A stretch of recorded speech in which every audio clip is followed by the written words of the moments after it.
You want to find your purpose in life. Do you believe that you have a purpose in life? Sinong naniniwala na ang bawat isa sa atin ay merong layunin sa buhay? Taas ang kamay. Lahat po tayo, whether you like it or not, you have a purpose in life. And for some of you, probably, hindi pa po natin alam ang purpose natin sa buhay. Ilan po sa atin ang hanggang ngayon ay nagtatanong, ano kaya ang purpose ko sa buhay? Natatanong niyo po ba yon o natatanong niyo? Di ba minsan tinatanong natin, ano kaya ang purpose ko sa buhay? Kasi ako tinatanong ko rin yun ano kaya ang purpose ko sa buhay? No? And do you want to find out what? This morning?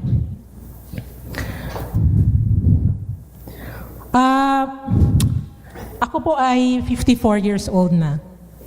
And I am very thankful because I have reached 54 years in my life. No, I was saddened by the demise of our brother. No, he is now with the Lord. Pero alam niyo po, sabi ko nga nung nalaman ko, sabi ko, ang first thought na pumasok sa isip ko ay ang saya niya, kasama niya na si Lord. No, but if I think about the many years that I am alive, like I said, 54 years old na ako, nagpapasalamat ako sa Panginoon dahil sa umabot ako sa 54. And I declare that I will live to be 120. Whether you believe it or not, that is my declaration. I am living until I am 120. Natawa po yung asawa ko, sabi niya, bakit naman? Ayaw yatang 120 ako. So as I have looked at life and as I have watched life happen, I am convinced that there are two challenges that you and I will face in this lifetime. Meron daw po tayong dalawang challenges na haharapin sa buhay. And if we can accept these challenges, and if we can face it, and if we can work on it, then it will be rewarding, fulfilling. Kapag daw na-meet natin, na-face natin, na-accept natin ang challenges na to, it will be fulfilling for us, and it will be rewarding for those people around us. Okay? So ang tanong ko, what are these challenges? There are two challenges in life. The first challenge is for us to find ourselves. First challenge is for us to find ourselves. And the next challenge is for us to lose ourselves. Hindi po ba parang interesting na sinabi na the first challenge is to find yourself. And then when you find yourself, you have to lose yourself. Parang ironic, no? Find yourself and then lose yourself. But I will explain later. So how do you find yourself? Paano ba nating mafa-find ang sarili natin? We find ourselves, sabi dyan, when we discover our purpose. Can you say purpose? Okay. We find ourselves when we discover our purpose. Klaro po ba yon? The first challenge is for us to find ourselves. Now, how do you find yourself? When you discover your purpose. Sabi dito, nothing is better than for a person created by God in His own image, with a plan for her life to find themselves, find that purpose. Your purpose is what makes you solid. Yan, yung purpose mo daw, it makes you solid in life. It makes you secure in life. It keeps you where you have to be for you to be able to fulfill what you want to accomplish in this life. Klaro po ba? Clear? Kailangan po kasi maintindihan natin yung basic so that when we move on, malinaw sa atin so that towards the end, we will find out what our purpose in life is. Sabi nga po dito, I heard Steve Harvey said this one time. Sabi niya, it is often said that the two most important days in your life are, number 1, the day you were born, and the day you know why. The day you find out why. Meaning, the day you find your purpose. Yan daw ang dalawang pinaka-importanting araw sa buhay ng bawat individual. And then, moving on to our challenge number 2, to lose ourselves. So, paano ba yun? How do we lose ourselves? Sabi dito, we lose ourselves when our purpose becomes bigger than us. First, find yourself by finding your purpose. Next, lose yourself when you find that purpose and that purpose is bigger than you. Okay? I will explain later. Medyo masyado pa siyang malabo kapag ito pa lang, no? Okay, let me show you a simple diagram. Okay? So, yung sa pinakamababa dyan, sabi dyan, this is finding yourself by finding your purpose. And after you find yourself, you lose yourself when you place your purpose in a position with people where eternal factors are involved. And so when you do that, kapag nagawa po natin itong losing ourselves, you are now going to a higher level of life, a higher level of living. Gusto nyo ba yan? Umangat ang buhay natin, yung purpose natin sa buhay. We move ourselves a notch higher, no?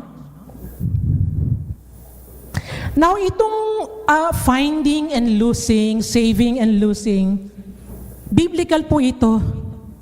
Hindi ko po ito inimbento. This was a principle introduced to us by Jesus.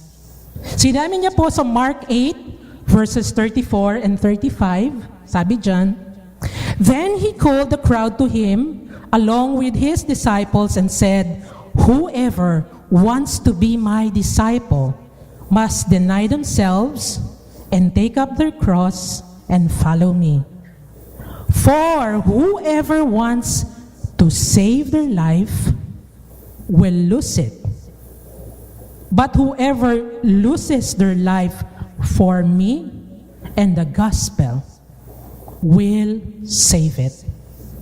Ito po yung sinasabi ko kanina, that you have to find yourself, you find your purpose, and when you do that, you lose yourself by making your purpose bigger than yourself. Kaya sinabi ng Panginoon, kung sino man ang gustong sumunod sa akin, you have to follow me, pick up your cross, and prioritize me and the gospel, and you will save your life.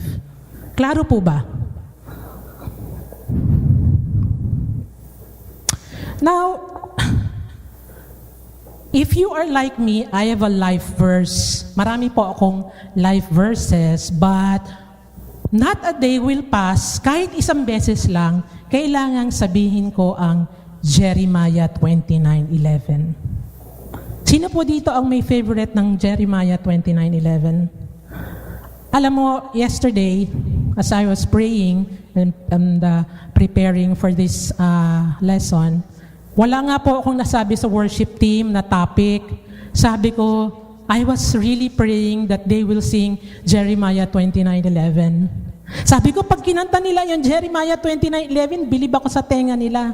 But anyway, this is my favorite verse.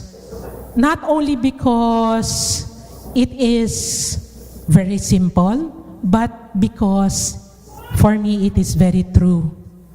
At ang sabi po ng Jeremiah 29:11, I've taken this from the New King James Version. It says, For I know the thoughts I think about you, or I think toward you, says the Lord, thoughts of peace. Can you say peace? Peace, and not of evil, to give you a future and a hope. Yung sa ibang version, for I know the plans I have for you, plans to prosper you and not to harm you, plans for your future and a hope. So every morning po, or not only every morning, if I get the chance to meditate on Jeremiah 29:11, I do.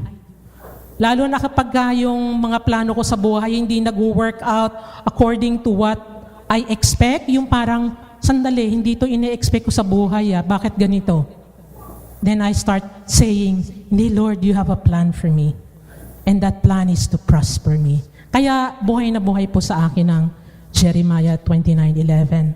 Now, let me tell you what this Jeremiah 29:11 means. Iko-contextualize ko lalo. When you woke up this morning, sino po dito ang nagising this morning? Obviously, nagising tayong lahat this morning. Listen to me. When you woke up this morning, did you know that God was actually thinking about you? Hindi po ba masarap na gumising? Sino dito yung mga in love, no? Yung mga first time na in love, hindi po ba masarap gumising? Pagising mo, kukunin mo agad yung cellphone mo, titingnan mo kung meron kang text kay love. At pag meron text si love sa'yo at sinabi niya, alam mo, iniisip kita. Nakatingin ako kay Dupes. At saka kay Christian. Hindi ba? Aminin nyo, masarap ba yung maka-receive kayo early in the morning ng text from your loved one, from your boyfriend, from your girlfriend, at sinasabi, I think about you. Di ba kinikilig ka? Hindi? Ay, kung di kayo kinikilig, sana yung mga boyfriend, girlfriend nyo, wag na lang kayo i-text. Kasi ako hanggang ngayon, when my husband would text me, kaya lang busy ako hindi ako nakakasagot. But you know what? Pipili kayo ng katulad niyan. After 30 years of being married, he still texts me and tells me every single day, I love you. Yan ang pipiliin nyo, yung ganyan, no? Sabay, bili mo akong barel. Hindi, joke. Okay. So ngayon, hindi ba? I would like for you to understand the feeling of kilig when you get a text from your loved one, or let's say, kahit hindi loved one, kunwari, ang boss mo, tinext ka and say, alam mo, I trust you.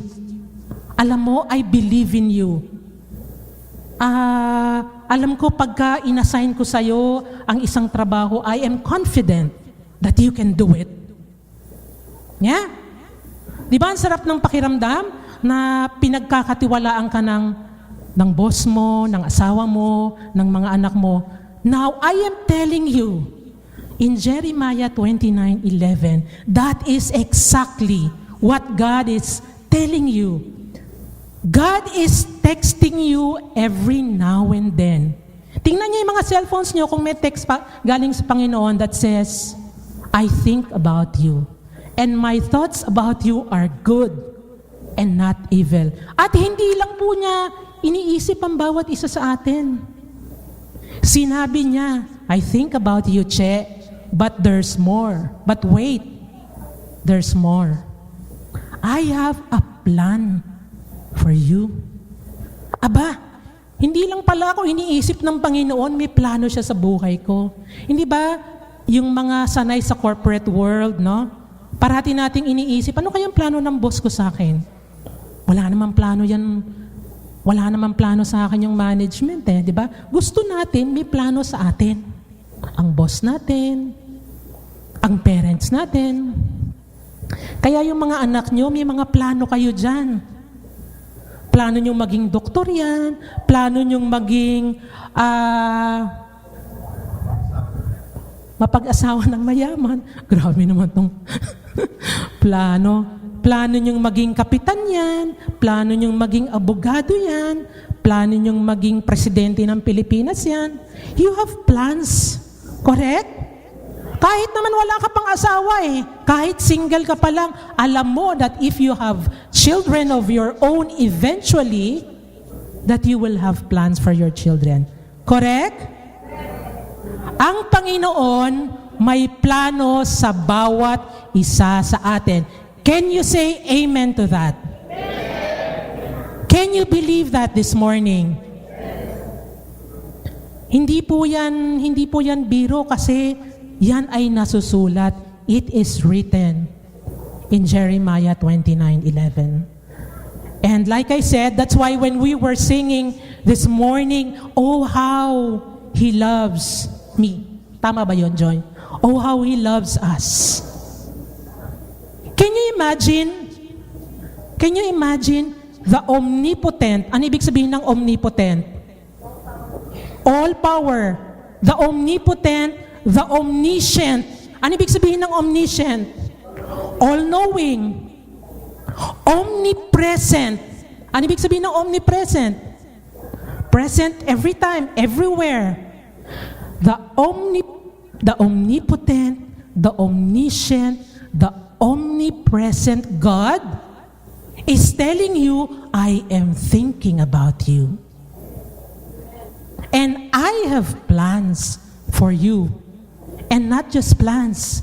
These are plans to prosper you for your future and your hope. Amen? Palakpakan niyo po nga po ang ating Panginoon. Can you tell to the person next to you, to your right? Tell the person to your right, God is thinking of you. Come on.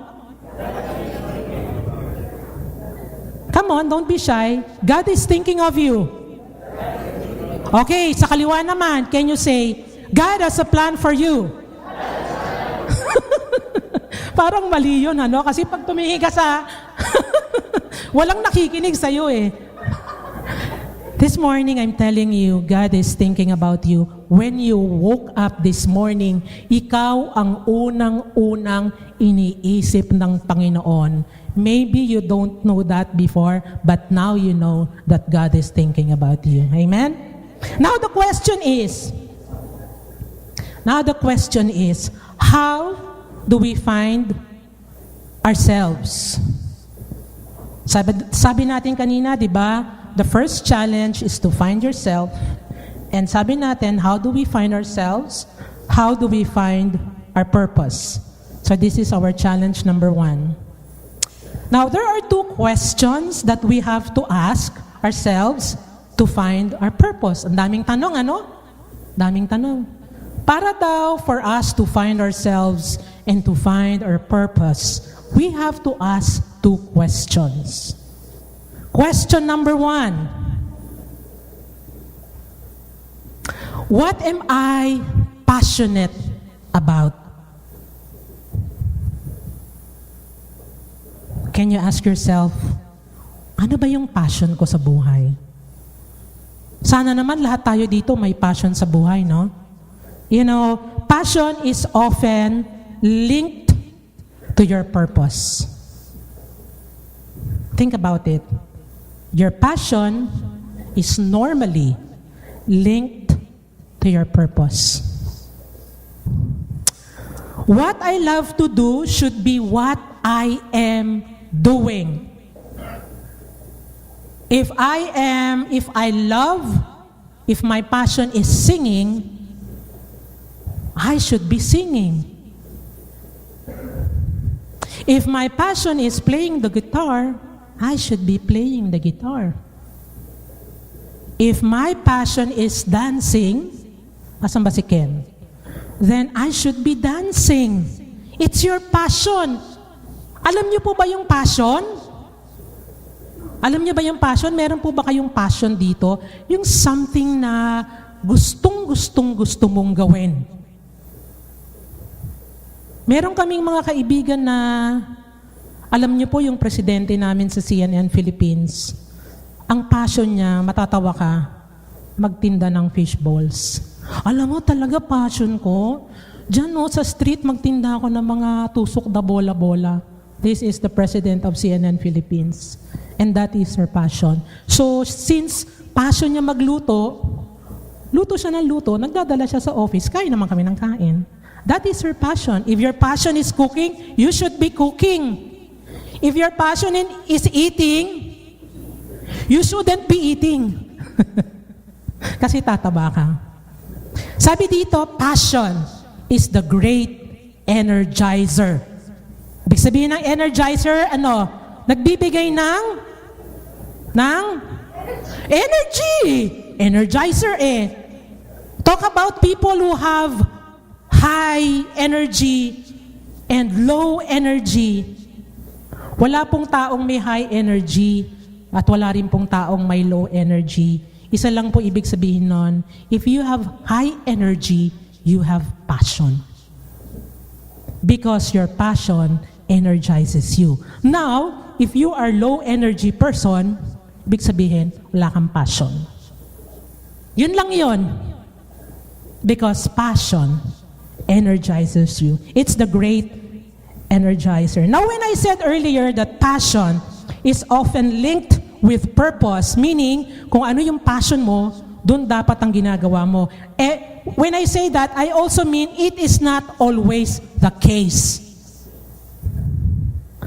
Sometimes, your passion is not your purpose.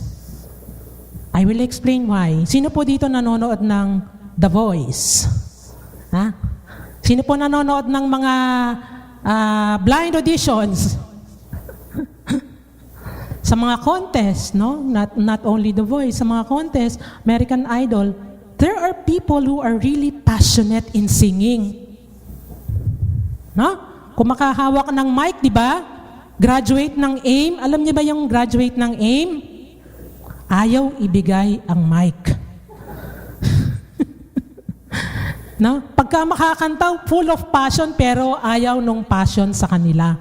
There are just people who loves to sing, but they cannot sing. Meron na ba kayo nakitang ganon?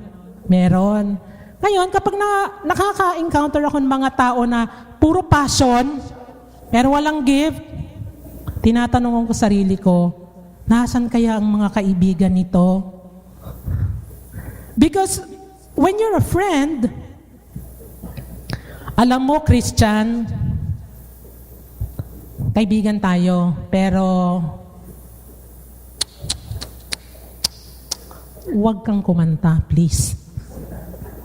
Meron kang passion, pero ang passion mo, hindi para sa purpose mo. Okay? I'm not saying it's wrong. I'm just saying that passion is not always linked to purpose, but oftentimes your passion is also linked to your purpose. Now, another thing that passion does is passion sets us apart from others. Kung tawagin ko ito ay differentiator. It differentiates you from the others.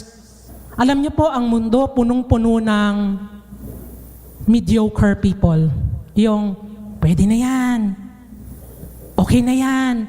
Pasado na yan. Pwede na yan. Mediocre. But when you have the passion, it sets you apart from the rest. You are a cut above the rest. It gives you a head start. It separates you. It differentiates you. Iba ka because you have the passion. Permission to make you kwento, no? I will just quickly share you a kwento. When I was still, when I joined USANA, this was like 2 or 3 years ago, Che.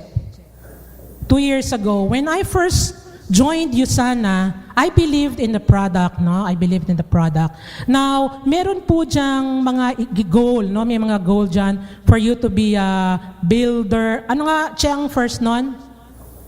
Sharer, builder, believer, builder, what else? Achiever, director na? director, silver director, gold director, and then, okay. Now, if you listen to what I say, when you start, you are just a sharer, na? So, sinishare mo lang. And then, you become a believer. Uy, naniniwala na ako dun sa sinishare ko. So, therefore, when you share and you believe, you become a builder. Nagbi-build ka na ng business mo. Now, when you build your business, you become an achiever. Meron ka na nagawa sa buhay. Ngayon, pagka meron ka nang na-achieve, binibigyan ka na konti ng ranggo. Now, you become a director because you get people under you whom you direct. Oh, ito gagawin natin. And then, it elevates to another level, which is the silver, and then the gold, and then the rubies, and the amethyst, whatever. Now, some people will take years to achieve the ranks. Hanggang ngayon po, hindi ko pa rin naiintindihan kung paano nangyari na 6 weeks, and I am not bragging, I'm telling you why. I cannot understand why after only 6 weeks, nilampasan ko yung sharer, believer, builder, achiever, director, silver director, dumiretso po ako ng gold director in just 6 weeks. And it was not easy. It was not easy. Alam niyo po, pag magsasabado, may deadline kami, nangangatog yung tuhod ko. As in, nangangatog yung tuhod ko. Meron akong full-time na trabaho, pero every lunchtime, I go out, I share. Sana, this is how the business goes. Pagdating ng gabi, evening, tira pa rin ako. Sige, share pa rin ako, build pa rin ako ng business. That's why, in 6 weeks, to some people, it will take them 3 years, 4 years, 5 years to be a gold director. I've done it in 6 weeks. And then I realized, why? It is passion. It is passion that brought me to be a gold director in 6 weeks. Walang iba. It was passion. Sobrang, for me, for some people, it was unreasonable, but I did it anyway. To some, it was impossible, but I did it anyway because of my passion for what I do. Then after 6 weeks, nawala ang passion ko. My point is, your passion can set you far, far up where the others cannot go. It will take you where nothing else can take you. Now, I will talk a little about your dreams and your purpose and finding your purpose. Kasi yun naman ang topic natin, ano? Okay. Now, there's a book entitled How to Put Your Dreams to the Test. Yung book na yon ay sinulat to make sure that your dream is valid. Na? In the book, ang synopsis lang po nun ay if gusto mong malaman kung valid yung dream dito. How many of us here have dreams? How many of us, honestly, do you have a dream? Sino ditong may dream? Taas ang kamay. Hindi yung dream na panaginip. Yung dream mo sa buhay. Did you know that not everyone has a dream for themselves? Almost all of us raise our hand. Pero alam niyo po ba, na-realize ko, wala akong dream sa sarili ko. If I think now, ano bang dream ko? Wala eh. Yung concrete na dream na I want to be the best salesperson when I get to the age of 50. Wala akong ganong dream. And in the book, it says na maraming tao na walang dream para sa sarili nila. So it's valid. If you do not have a dream, it's valid. But if you have a dream, go and pursue your dream. Okay? But I'm saying not everyone has a dream. You know why? Because sometimes God allows for a person not to have a personal dream because you are needed by somebody else to fulfill their dreams. Hindi naman kailangan ikaw ay may dream sa sarili mo because sometimes kailangan mo palang to connect with people for you to help them fulfill their dreams. Ang Panginoon po, when He called His disciples, tinawag niya si Andrew, tama ba yan, si James, tinawag niya at sabi niya, "Follow me, and I will make you fishers of men." Wala po silang dream on their own, wala. Pero nung tinawag sila ng Panginoon, anong binigay sa kanila ni Lord? Binigyan sila ng goal. Binigyan sila ng purpose. And that is to become fishers of men. On their own, wala po silang dream. Pero nung tinawag sila ng Panginoon, kinakailangan pala na magsama-sama sila together to become fishers of men. At alam niyo po, sometimes, mas maigi na you belong to a team because teamwork makes the dream work. Teamwork makes the dream work.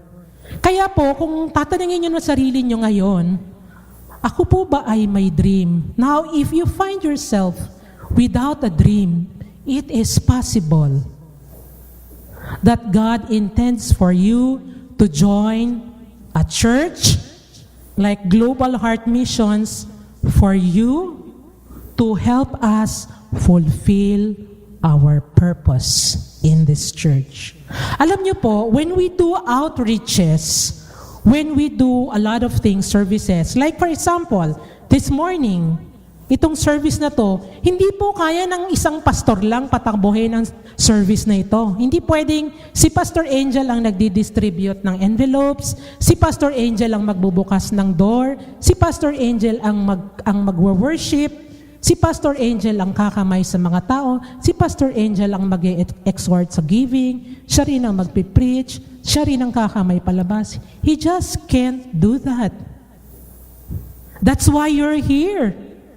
That's why we have the technical guys na nagko-control ng ilaw, nagko-control ng audio. That's why meron tayo mga ushers that leads you to where you're seated now. That's why merong naglalagay ng mga communion. Because as a team, we are for fulfilling the purpose of this church. Naunawaan niyo po ba? And regardless of age, you have a purpose. Alam niyo po, sa bahay, yung kasambahay ko ay may dalawang anak. Isang si John Jay at saka si Sheen. Isang probably 10 years old at saka 8 years old or 7 years old na bata. Alam niyo po yung si John Jay, when he wakes up in the morning, alam na niya gagawin niya, papakainin niya yung 5 naming labrador. At pagkatapos niyang pakainin yung 5 labrador, alam niya na ang takal nun.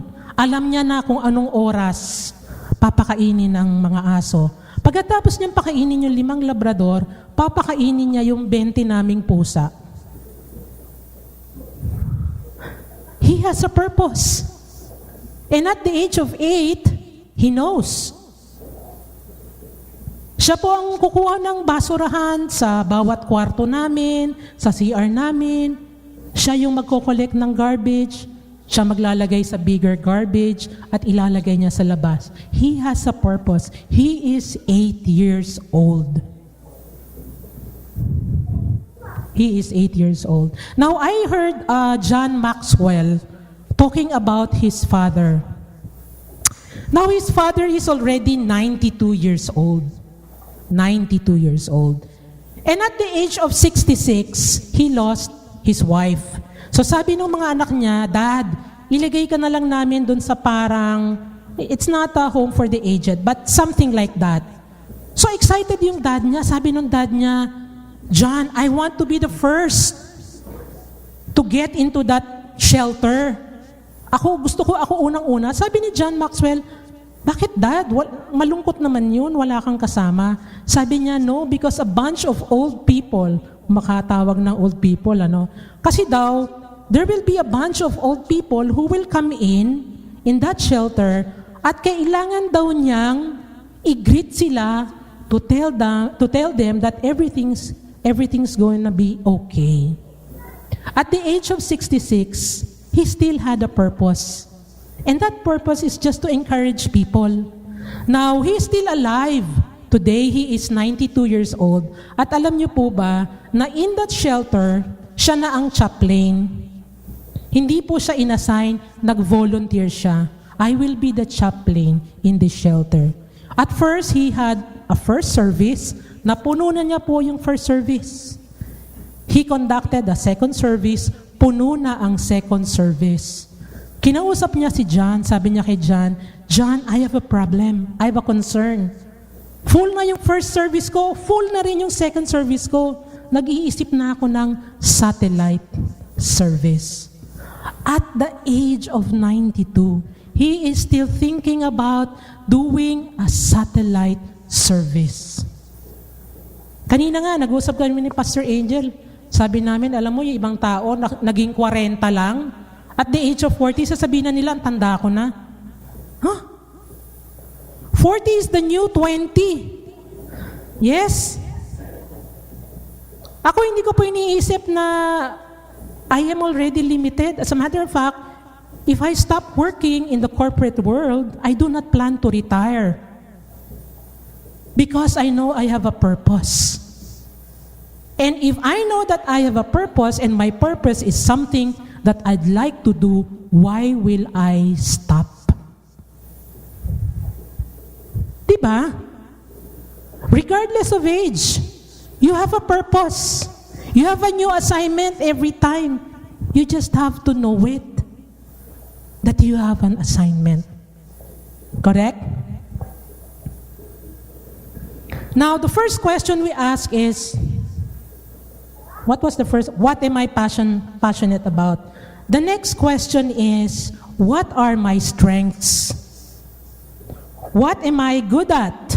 What are my spiritual gifts? Do you have strengths?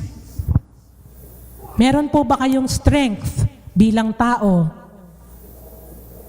Yes? Meron po ba kayong spiritual gifts? Yes? Bakit parang hindi tayo sure? Yun! Do you have spiritual gifts? Yun! Do you have strengths? Is there something that you are good at? Very good. Palakpakan niyo yung sarili niyo. So kapag ganito ang tema natin, ay matutumbok natin ang purpose natin sa buhay. Now, when you find your strength, when you discover your gifts, your spiritual gifts, believe me, you will be good at it.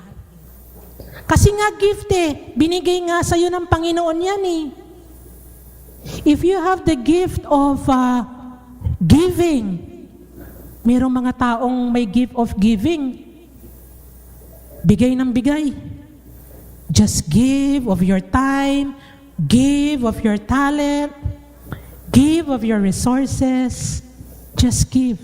Because they are gifted with the gift of giving. There are people gifted with the gift of encouragement. Parang pag nakita ka pa lang, parang na-encourage na, lumakas na yung loob. Alam niyo yon? Meron naman mga taong may gift of singing, of worship.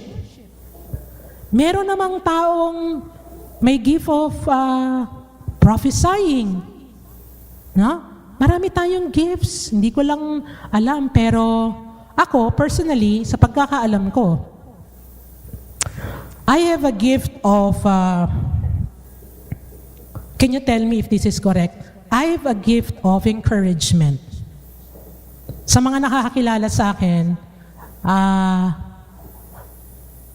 they can validate that. And I am very thankful because I know a lot of people needs encouragement.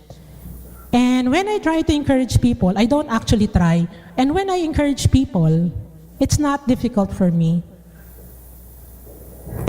Minsan, pagka hinawakan ko pa lang sa kamay or tinap ko lang yung shoulder, naintindihan na nila ibig sabihin ko. Tatap ko lang sa shoulder, shake ko lang yung likod nila. They feel encouraged. They tell me. They get out of my room, para daw silang nabunutan ng tinik. But actually, minsan wala naman akong sinasabi. Tumutungo lang ako, kikinig lang ako.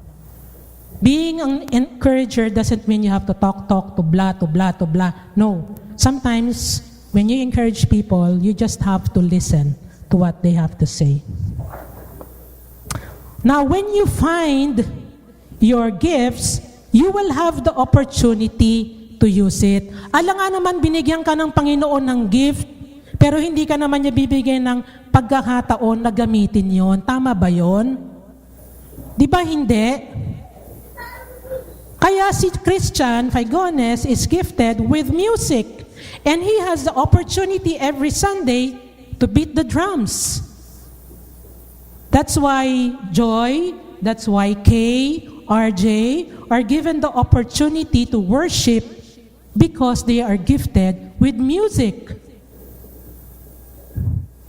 That's why Pastor Christian, Pastor Ian, Pastor Angel, Pastor Rudy, Pastor Walter would come to the front and speak the message because they are gifted with preaching and they are given every opportunity to do it because they know what their gifts are.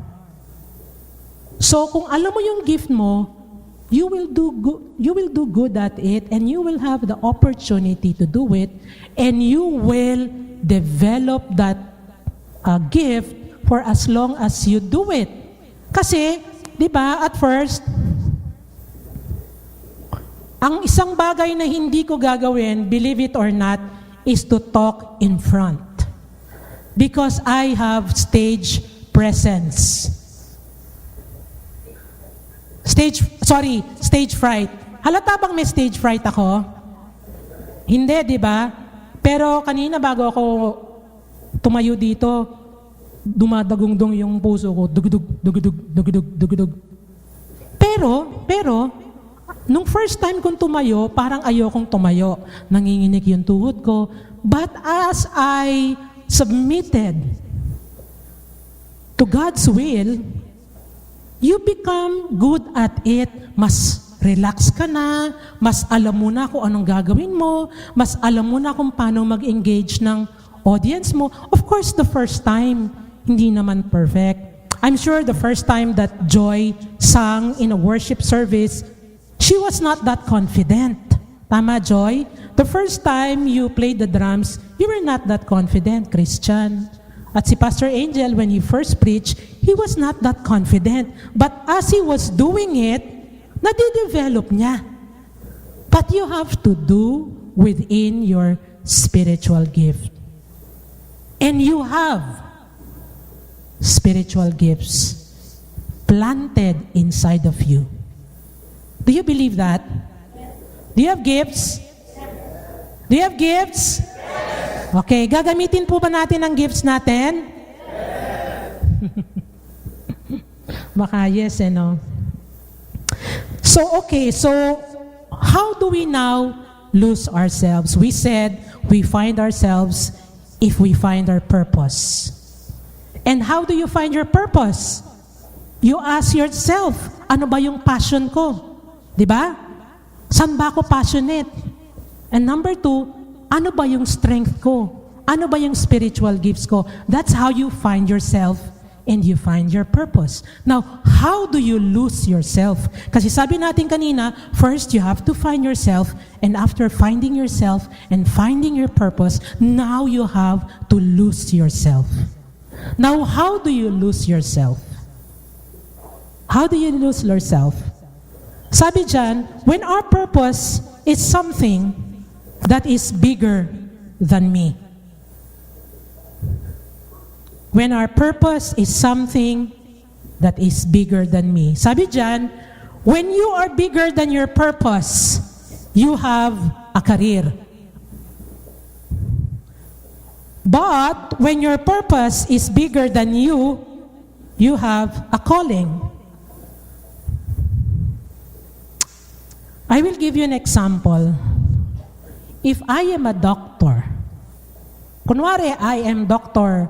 Caballero, my purpose is to help people get better.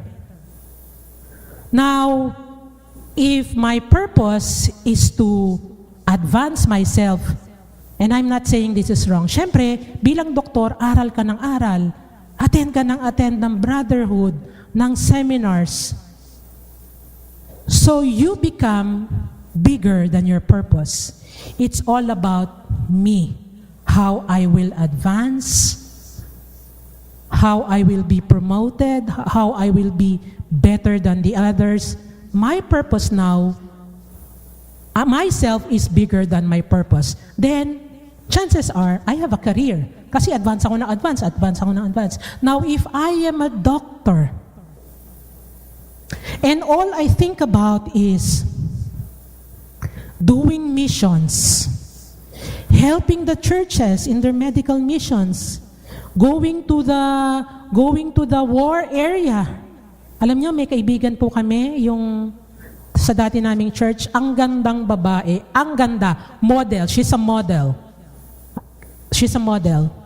Alam niyo kung saan ang pinipili niya, doctor siya, saan ang pinipili niya? Afghanistan. Tapos may mga picture siya na puro dugo-dugo. Yun ang gusto niyang misyon. She's a doctor by profession, but she is losing herself because her purpose is bigger than herself. She's not thinking about herself, her career. She's thinking about how to help people. That's why she is losing herself. And when you lose yourself, you save it.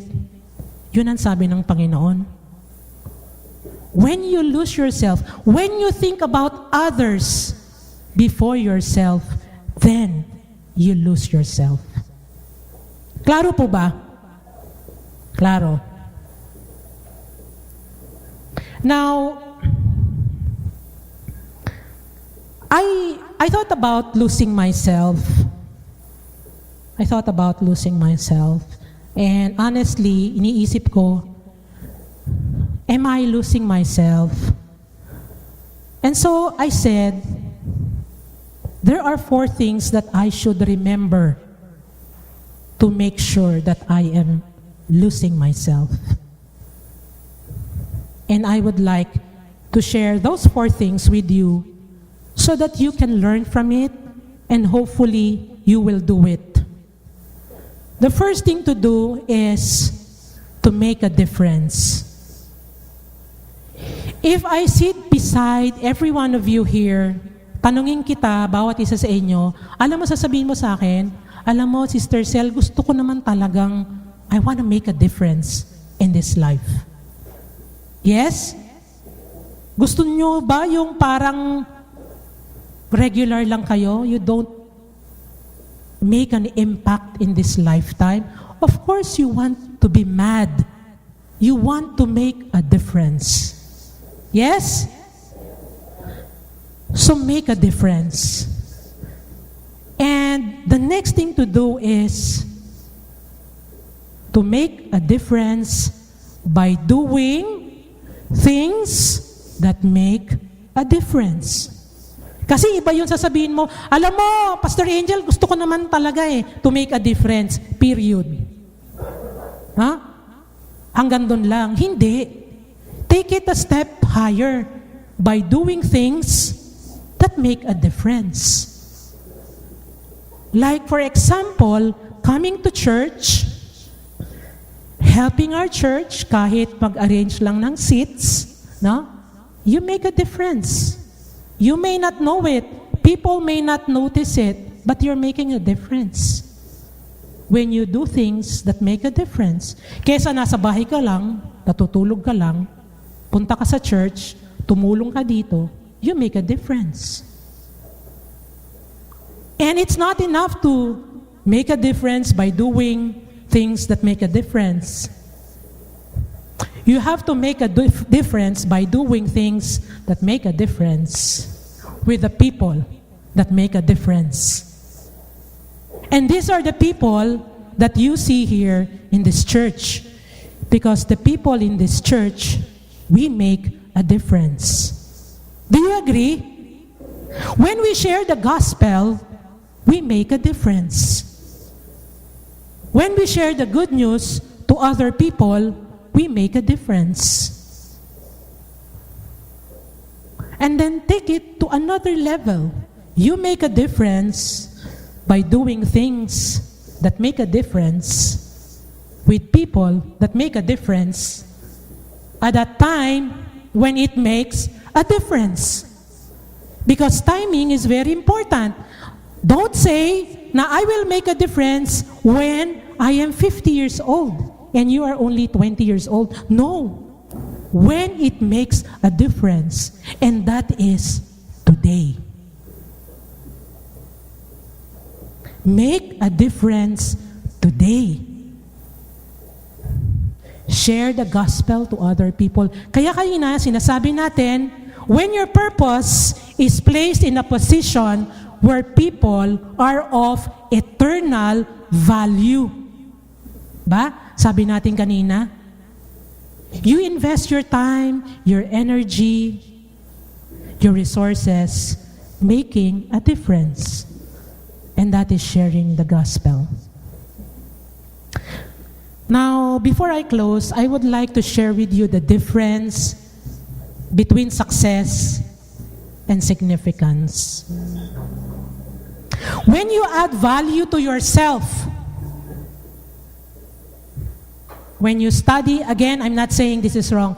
When you add value, aral ka ng aral, PhD, MD, DVD, joke lang. Add value to yourself, add value to yourself, add value to yourself. Aral, aral, aral.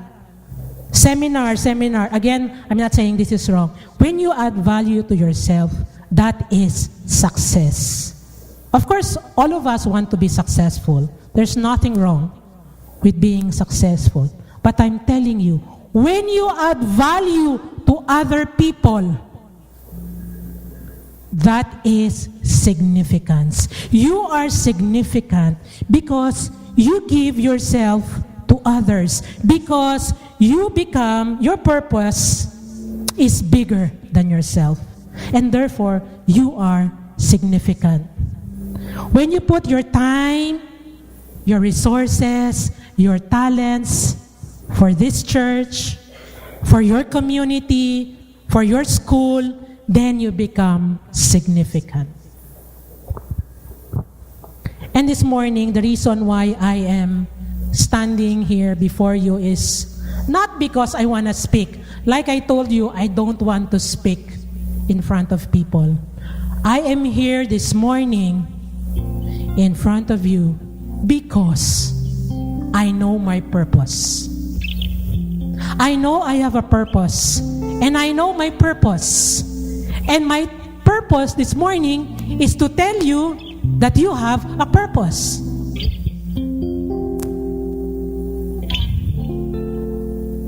For all of you who wonder still, do I have a purpose in life?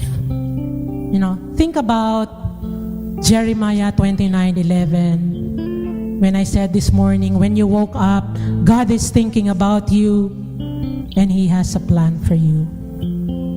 And the greatest plan that God has for you is to know Him personally, for you to accept Jesus as your Lord and personal Savior. Palakpakan po natin ang Panginoon.